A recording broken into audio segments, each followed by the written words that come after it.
This is an economic collapse update from SGT Report. Dollar flash crash, a harbinger of things to come?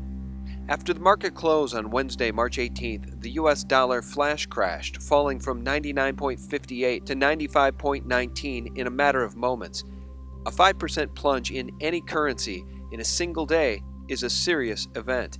A 5% drop in the world's reserve currency in a single moment is downright frightening. As SGT Report reader AK puts it, you have to remember how many trillions of dollars are in circulation and how tens of trillions in derivatives are tied to the dollar exchange rate. And Hondo notes, seems to me algorithms cleaned out all the stops and stole a lot of money. We'll be talking with Andy Hoffman about this event in just a moment. And like Hondo, Hoffman notes that a market driven by algorithms is a fixed market. As Zero Hedge noted today, even Ed Yardeni admits, it's all about central bankers. These markets are all rigged. And although the dollar fully recovered all of that lost ground on Thursday, against the backdrop of this dollar drama, we see the U.S. government losing the monetary propaganda war. After first threatening to ban Russia from the SWIFT interbank international payments system, it is now begging Russia to stay. Meanwhile, Russia and China continue to strengthen and expand their trade relationship as they de-dollarize all transactions between the two nation-states entirely. And adding more salt in the wound, the new China-led Asian Infrastructure Investment Bank will directly rival the fascist power of the World Bank and IMF. And U.S. allies, the UK, Germany, France, and Italy, have decided to join the Asian Infrastructure Investment Bank. As Zero Hedge puts it, welcome to the beginning of the end of the U.S. dollar's domination. It's happening. So now back to the dollar flash crash. Is it a harbinger of very bad things to come? Andy Hoffman has been standing by, and he joins us now to discuss. Andy, how are you? I'm doing fine. Crazy days. Hey, thanks for jumping on here on short notice. I just wanted to get an in-the-moment update from you because you're more knowledgeable about the markets and currencies than just about any of the other pundits with whom I speak. What did you make of last night's flash crash? Did Zero Hedge overreact, or is this, as I've said, a sign that the end could come like a thief in the night? Well, again, that term flash crash does get overused a lot. But the fact is that, I'm guessing that it's probably 80 to 90% of the entire market now is algorithms. And I would bet that 80 to 90% of those algorithms come from the same 10 or 20 entities, most of which are either partnered with the government or the government themselves. In this particular case, now, even though, and you'll hear my audio blog, which is going to come out probably in the next 12 hours, on this absolutely ridiculous FOMC statement, which put all the other ones to shame as far as idiocy, as well as the market priming and pumping afterward.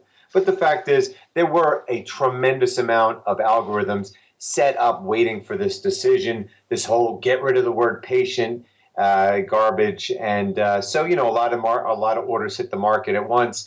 And, sometimes when you have markets that are controlled by algorithms, you have liquidity vacuums. And that's exactly what happened in several things. One of them was the dollar. One of them was oil. As you can see, oil is almost completely round tripped today. The dollar has, in fact, completely round tripped from going from 99.3, where it was before the number, to 96.8, and now it's back to 99.3.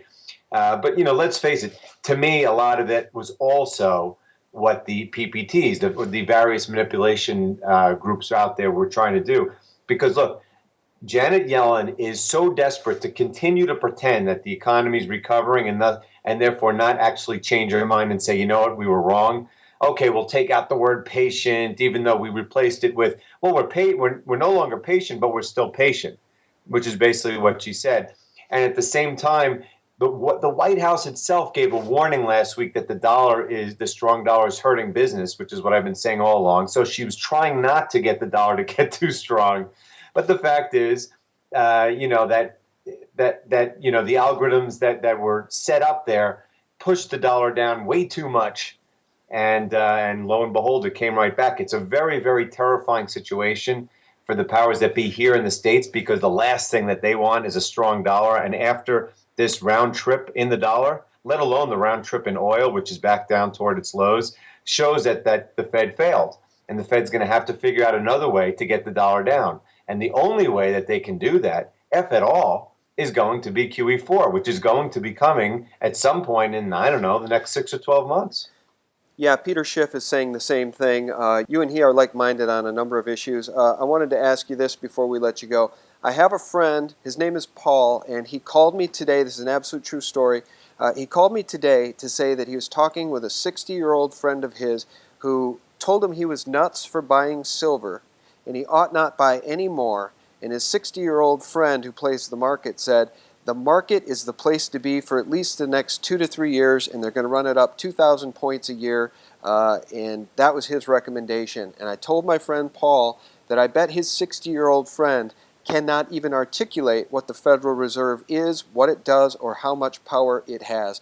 What would you make if you were Paul and you heard that advice from a 60-year-old friend of yours, Andy? Well, I mean, you're supposed to buy low and sell high, but that's not what people do.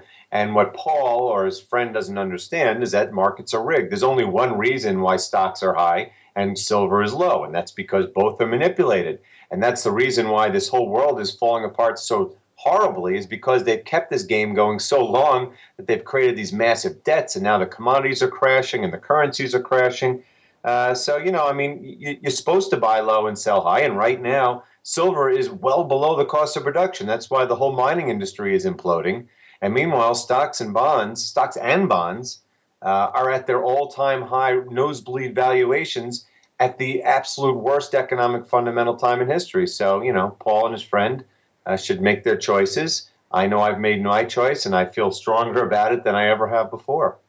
Yeah, buying an asset below the cost of production seems to be a prudent way to go. Producing an ounce of silver right now costs more for the mining companies than they can get in the market, correct? Yes, I mean, look at how much they lost. I mean, there's no one who's been more vocal than me over the past 2 or 3 years that the industry was collapsing. I mean, completely. We've seen peak gold, and probably peak silver is right behind it. And frankly, with the base metal prices falling, I mean, you could see a dramatic plunge in silver production over the years. But as far as primary silver and gold production, I mean, they're going to all merge and go bankrupt if prices don't literally explode higher. And even if they do, it takes so much time and effort to get production back up. I don't think we're going to see any material. I don't think we're going to see any increases at all. I think production is going to go down for years to come. Now, Andy, before I let you go, just to round out our conversation about the dollar flash crash, you make note of the fact that the algorithms, the computer trading, the high-frequency trading, the computers are really running the show along with the plunge protection team.